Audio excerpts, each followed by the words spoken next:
Tossing Grenades at Windmills podcast. Hey there, this is Rhombus Ticks. Tossing Grenades at Windmill podcast. Gonna be reading part 2 for you today of Grenademan vs. the Zombies by T.C. Rex. Michelle looked out across the horizon, wondering how they were doing. Had Oscar succeeded? Had Grenademan found him?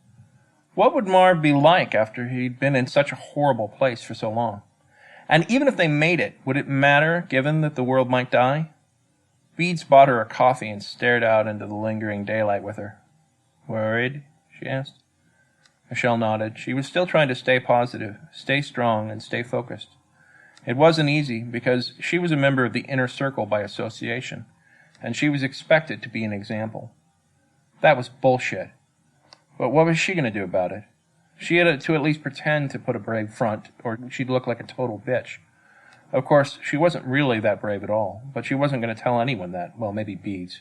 She trusted Beads, because she had to trust someone. That and Beads was awesome, sometimes. Beads sipped her coffee. I don't blame you, but everyone's worried about someone. They say misery loves company. Michelle snorted and laughed. She said, I don't. Good for you. They both sat silent for a while. Then Beads asked, See anything? No. 11 days and nights so far, and not a single sign of a zombie within 10 miles of the town. Except for that guy Doc found. It's really weird. I mean, we prepared and worried for so long, and then nothing.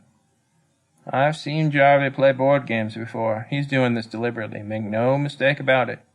The sound of the alarm from the other side of the town caused them both to turn their heads and look. The sound of a single gunshot rang out. Then there was silence. Can you go find out what that was? Michelle asked. I can't leave my post. Beads nodded. Sure, no problem. She left the watchtower and headed towards the other side of town. Michelle looked back and forth across the inner and outer moat, trying to see what had happened. The sun was setting, so it was dark, and they hadn't turned the lights on yet. For a moment, she thought she saw something. She nearly shot it, but Momo had carefully trained all of them to conserve as much ammo as possible. They had no way of knowing when they might need more of it. She looked again, but couldn't see anything. She brought the night vision scope to her eye and looked into the darkness. It was just a coyote. She swore to herself and relaxed a little. She heard another noise, and this time she kept watching. She watched the same area for 5 minutes before she realized there probably wasn't anything there. Zombies didn't sound that stealthy. She heard Beads coming up the stairs and didn't take her eye out of the scope. Beads said, You know you'll go nuts if you jump at shadows like that. Muttering to herself, Michelle said, Was it a zombie? Yeah, it was. First one, too, but they shot and killed it. No big deal. The alarm ran out again, and another gunshot went out. Then there was silence. You know, if that alarm goes off every time someone sees and shoots a zombie, they won't have to kill us. Beads shook her head. We'll all get so nervous we'll shoot ourselves before that happens. Michelle laughed. Kevin will be so happy. Momo will let him activate his traps now. Beads sighed and said, Good for him. Michelle said, So? Yep, Beads answered. Yep, what? Hell if I know. That was just what my grandfather said when he didn't know what else to say. Hey, Beads, Michelle said a while later. What? You want to take my kitchen duty? Beads shook her head. Nope. Michelle sunk a little disappointed, but didn't stop smiling. Know what to say then, huh? Yep. Johann was the first to notice the encroaching darkness. The only ship they'd found had been a sailboat, but none of them had known how to sail. Luckily, the boat had an outboard motor, but there was no extra gas.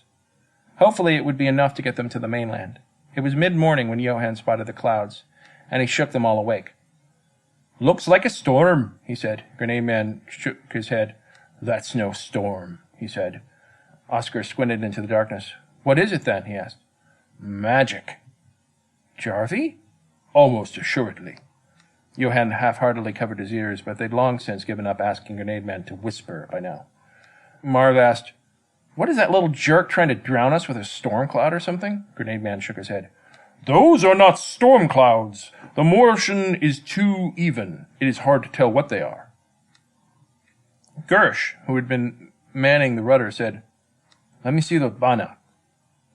Marv handed them to him. Gersh looked at them for a moment and then sat down. That's ash.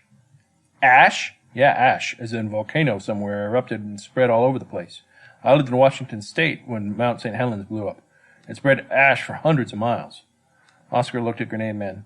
But you said it was magic. Grenademan nodded. It smells like magic, citizen.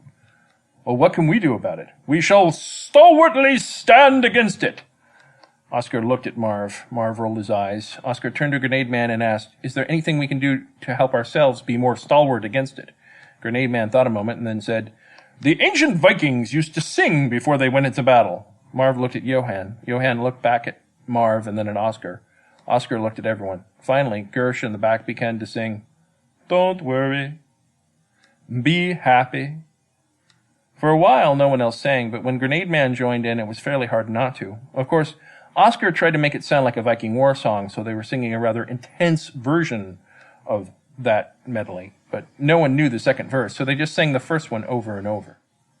Michelle shot her first zombie at dawn. It was the very end of her shift, and she hadn't wanted to waste a bullet. At first, she thought it was some kind of pasty midget who had gotten back into town. She had an affection for little people. They, like her, had gotten the short end of the stick their whole lives. On top of this, until she had turned 18, she had only been 4.5 feet tall. Then she'd grown an entire foot in 1 year. She had been on the receiving end of enough short jokes to last a lifetime. So while she never really entered midget territory, she had once had a summer cottage there and could feel sympathy for them. But the zombie had turned out to be a child, about 5 instead. Michelle was quite upset because she knew she was going to be scared by this. She was generally a happy person and did not want to end up warped like Oscar or Jarvie. Kevin probably fell into this category too. He had carefully avoided her since that night. He'd quietly had her transferred to the wall. It actually annoyed her at how easy it had been. Why couldn't it have been a fat, ugly man zombie instead of a child? That wasn't fair. The zombie had been a disgusting thing, with bright orange skin flowing out like mange and random passages of bristly red hair growing out of it. None of the others had looked anything like it, but Michelle shot it right in the head without so much as breaking a sweat. Of course, it took another 6 shots from the 7-chambered revolver before it finally died, but she got the job done. She finished cleaning her gun and set it down for Barbara, her replacement. She nodded to Barbara, but ignored the other woman's attempt at small talk. She felt almost zombie-like herself as she went to get out to get more coffee from the break room. She'd brewed a new batch and was about to drink it when she realized that she was supposed to go home and sleep. As she drank the coffee, she wouldn't be able to do that very well. She poured the coffee down the drains with howls of complaint for other people in the break room. Coffee was not to be wasted. Muttering an apology, she shambled from the break room and towards her apartment. As she fumbled for the key, one of her roommates opened the door and started to give her a hard time about smelling like dead people. Michelle looked at her a moment, then reached her fist back and slugged her roommate, knocking her unconscious. That felt so good she thought she'd celebrate by going up to her room and sleeping forever. They had sailed through the darkness for several hours, rowing towards the Florida Keys. Oscar had a map and Grenademan had a compass. The GPS receiver had been confiscated when Oscar was arrested. They could all taste the ash around them, but it wasn't that bad after they put a cloth around their faces.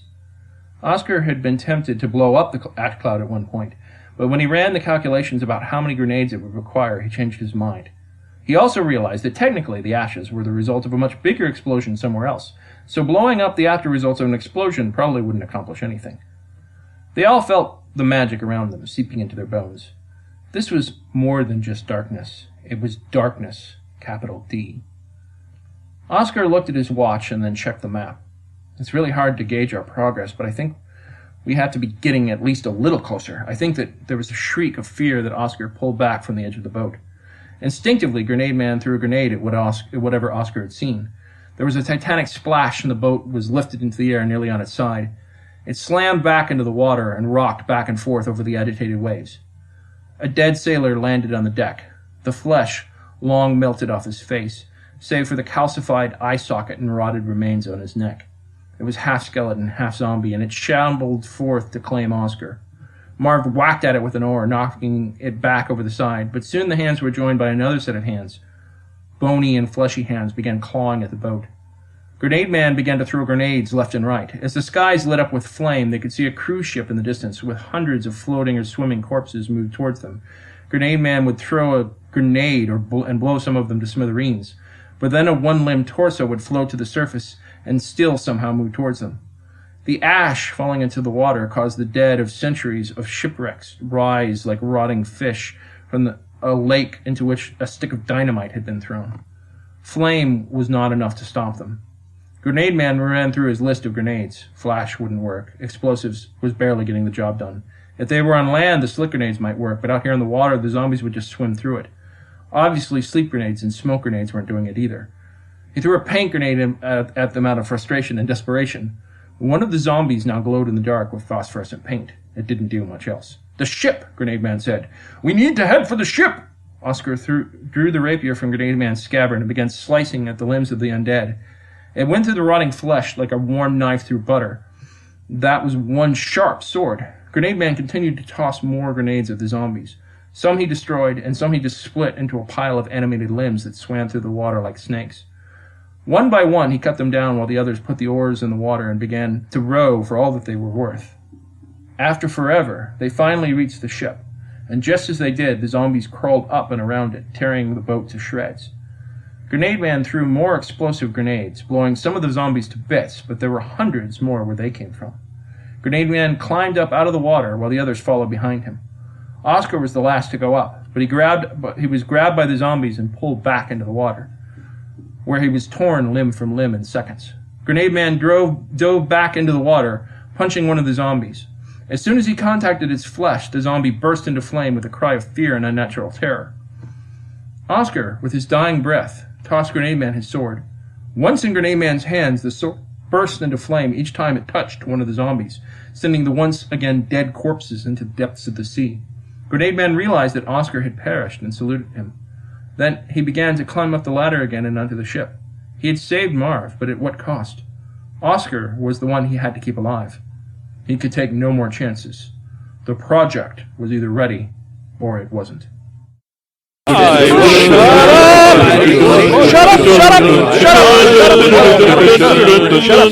Shut up! This has been Rhombus Ticks reading to you from the Tossing Grenades at Windmills podcast. All of these products are available on Amazon.com and other marketplaces.